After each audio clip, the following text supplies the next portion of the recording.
What about people who are sick and don't have insurance? Do you just let them die? And somebody in the audience yelled out, yeah, and other people applauded. How can you possibly sit back and watch another human being suffer and die simply because they don't have insurance, and you're asked to help? And what would it cost, really? Ask yourself, what would it cost? We had discussed a few weeks ago, Felix, the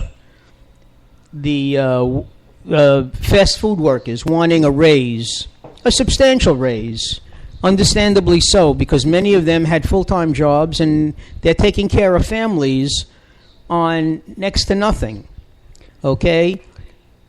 The whole thing would amount to a 17 to 30 cent raise in the cost of an average hamburger that you would buy at McDonald's. What can you do with that 30 cents? You can't even buy coffee. You can't even make a phone call. I just can't see how people can be so cold. Just the way people have been listening to all this, I'll say, propaganda about socialism and all the other hogwash that we hear all the time, and you can't just forget about your neighbors. I mean, let's go look at some of the socialist countries. You really don't hear too much. They don't have murders there. You really don't hear too many murders, mass murderers there. Not like they do here. Or, not mass murders. There isn't... the gun violence, first of all. They all have guns also. A lot of those countries have guns, but the violence isn't there. Because they really, they've been brought up differently, though. Everybody gets educated. Everybody is able to go to the doctor and do whatever they have to do and get their things done. They don't have the need as much to rob and steal from your next door neighbor. It's just not there. They provide Costa Rica, very small country, provides housing for every person in that country. That's it. They do it. But they don't have an army. Right. Which makes it a little easier for them. Actually, they do have an army. We protect Costa Rica. But folks, getting back to the topic for tonight, I know we're straying by talking about the Affordable Health Care Act. We started out by telling you that our topic for tonight is, do you think our government is going to shut down? Irrespective of how you feel about Obamacare, affordable health care, will the Congress be so foolish? Will they risk their 8% approval rating? And I'd like to see who the 8% of the people are who actually said they're doing a good job. Will they risk their 8% by allowing the government to foreclose and not fund programs? Because that's what it is. It's not really paying for programs that have already been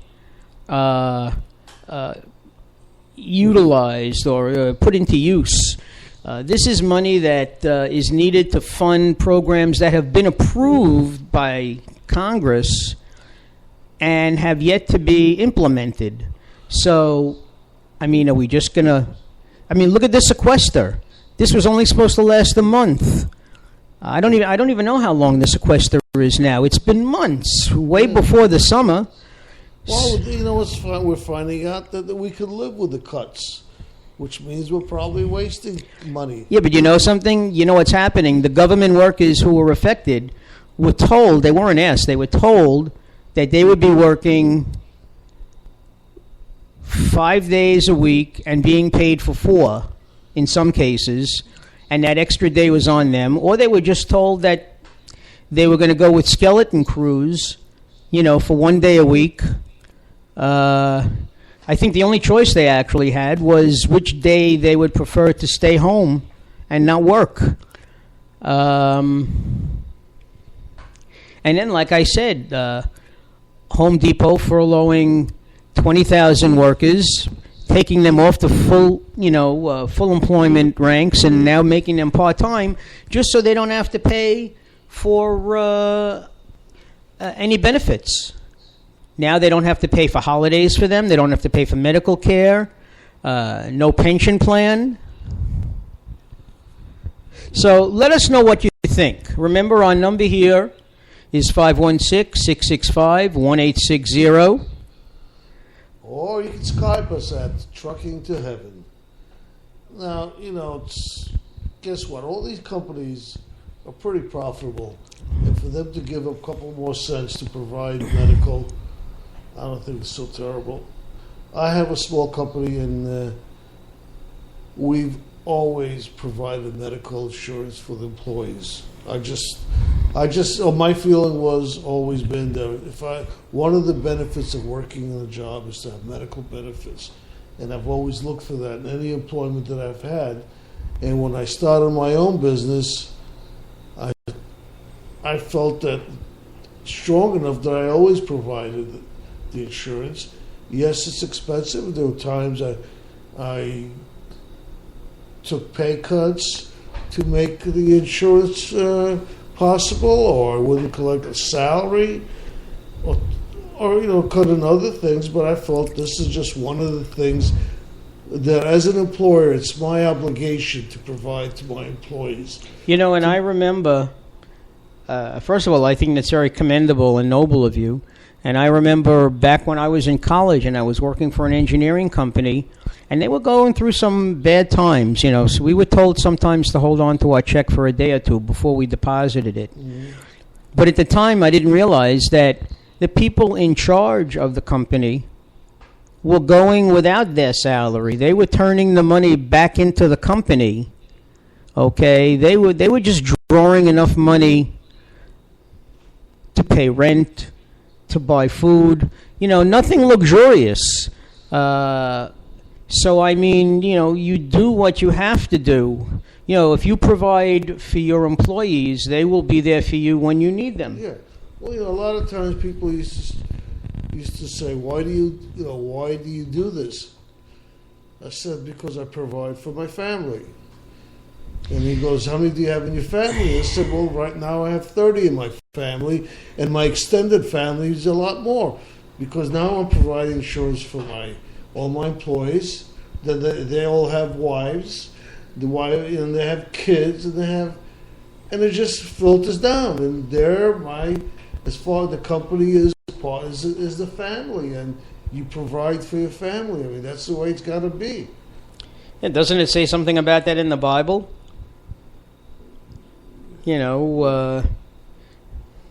Take care of those that are less fortunate than you are. Not asking you to do a lot. Not everyone can do everything, but everyone can do something. You can make some sacrifice. Yeah.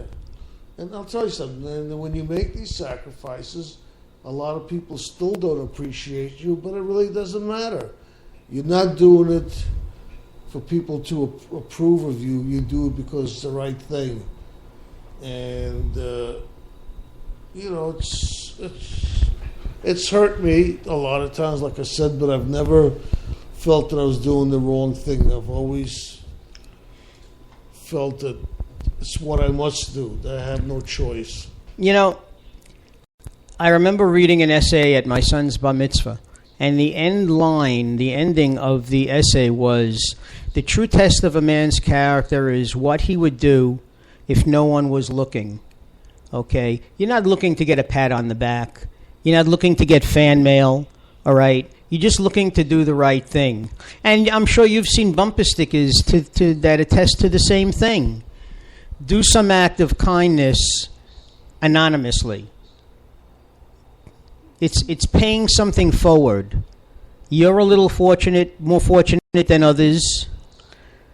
There are always those less fortunate than we are. No matter how much you think you're suffering and how badly you have it, there are people that always have it worse than you. Hold on, we're getting a call. Let's see who's calling in. You're on the air. You're on the air. This is Felix. Felix. Yes, that's me. I can't listen to this show online. Why not? I don't know. It's telling me I keep clicking, and it says this track is not available. Please try again in a few minutes. You might be going in the wrong way. Well, I'm going to have to give you a... Maybe the Republicans are out to stifle us, Felix. I don't know. We're espousing too many progressive ideas. We're pushing the limits. We're pushing the limits here. Absolutely. Since you couldn't listen to us, I'll tell you, we've been talking about the government shutting down and Obamacare. And we're just saying, that's about providing health benefits. And Mark was mentioning that the Home Depot's is changing the status of 20,000 employees from full-time to part-time so they don't have to pay benefits and stuff like that. Hear that. And we're all looking at things, and everybody's so afraid of that curse word socialism. We're going to become a democratic socialist country. I mean, come on. There's nothing wrong with socialism. Well, they socialize medicine in Canada, right? Isn't that how they do all their medicine up in Canada? And just about every other, how should we call them, modern country in the world has. Right. Well, and this country is very quick to point out that people who have dual citizenships, Canada and the United States, when they really get sick, they come back here because of the research. Right, of course.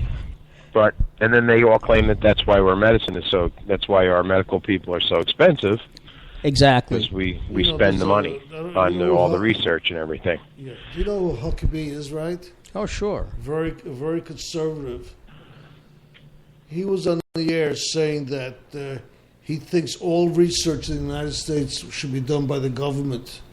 Take away the monetary incentive, because the monetary incentive and all this research is not to cure, but to treat. Well, I don't know how he could. He's not a doctor. I don't know how he could say that. He's not a medical person. Where's the money in the? That's why the money's in the cure. The treat. If you treat, then you're fixing the problem. Then it's over. Yes, there's money in maintaining the disease, not curing it. Sure. But these monies not only go for research, but the big medical schools get tremendous grants, and this trickles down to student scholarships. I just saw a program yesterday where they were talking about, with the advent of the affordable health care, we are going to find ourselves with a shortage of physicians. And they were talking about cutting down medical school for regular doctors, a regular family practice doctor, from 4 years to 3 years, doing away with holidays and summers, just giving them a little vacation time every year. And that would cut out roughly the amount of schoolwork and clinical work would balance out, and these people could be regular doctors and not nurse practitioners or physician assistants. Interesting. It is. Yeah. I've never been through medical school, so I don't know, if there's any redundancy. Maybe things have changed over the years. Things are easier, certainly. There's probably things you don't have to memorize as much as you used to because of computers and uses. I don't know. I go to my pediatrician, and they have a laptop that sits on like a wheeled table like you'd have instruments on, and they roll it from room to room with them. So then they call it the next patient, and I'm sure they have all the little things they want to look at real quickly. That's very true, because when my dad was alive, living upstate,